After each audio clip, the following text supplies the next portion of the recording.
Eto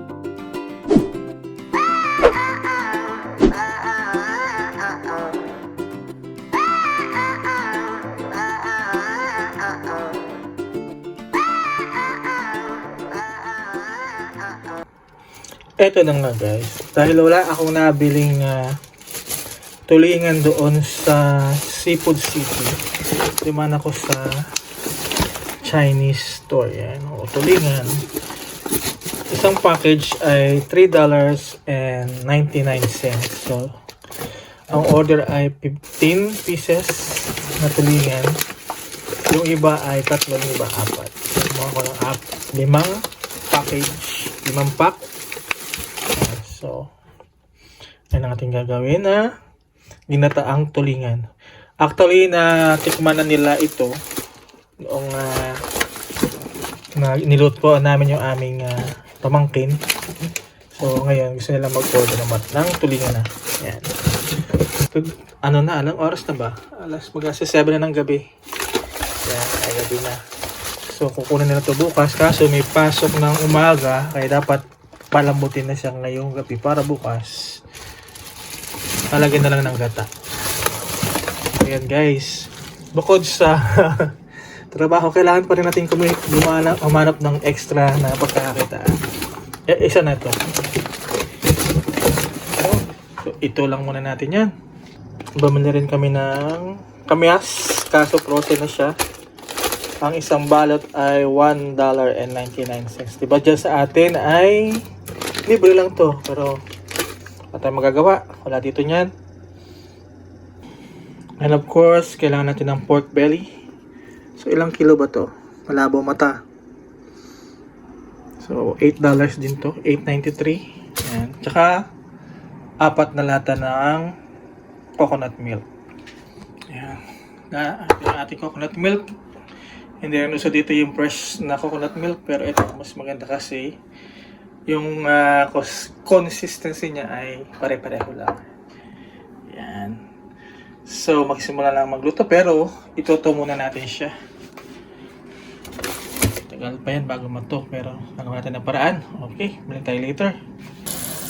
Ito yung ating way para ma-defrost sa running water. Cold running water. Ayan. Wala na tayong choice eh. Kailangan natin gawin na. Ito na guys yung ating tulingan na nalinisan natin, tapos na i-flatten natin siya. Ayan, flat na. Ayan. So, simulan natin lutuin na kasi gabi na. So, layer na tayo. Unahin natin yung taba. Malaki yung ating ginamit na lutuan ngayon. Taba. Yung na-defrost natin kamyas, kanina frozen. Ayan. Para hindi dumikit sa yung isda sa ating kaldero. So, sibuyas. Yan. So, layer lang gagawin natin. And then, yung ating isda. So, layer natin to.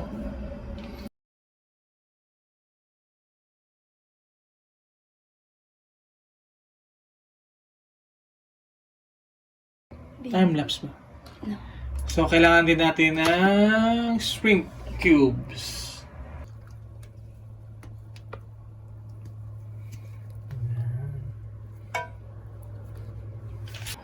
Meron tayong sinigang mix. Ayan.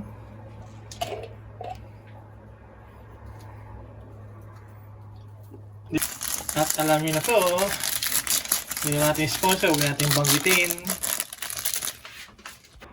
And tubig. And then, pakulan natin siya ng mga 3 to 4 hours. Para yung buto ay, ang aim natin is mas malambot na din yung buto. 3 to 4 hours. Ayan. Okay, takpan lang natin. And check lang natin from time to time. Ayan na siya guys. Nagamad na ako ilabas yung tawag yan. Tinabad na ako ilabas yung ring light, kaya ilaw na lang sa ano. Gabi na eh, alas 10 na. Bali, magto 2 hours na siya kumukulo. The next day. Ito na siya, guys. Oh, sarap. I-pick up na to later. Actually, hindi ko siya natapos lutuin kagabi. Kaya tinuloy ko na lang ulit pagkagaling sa work. Yan na siya. I-pick up na later ang aming tulingan. Ito na guys, ang ating sa ating wala na yata yung ulo.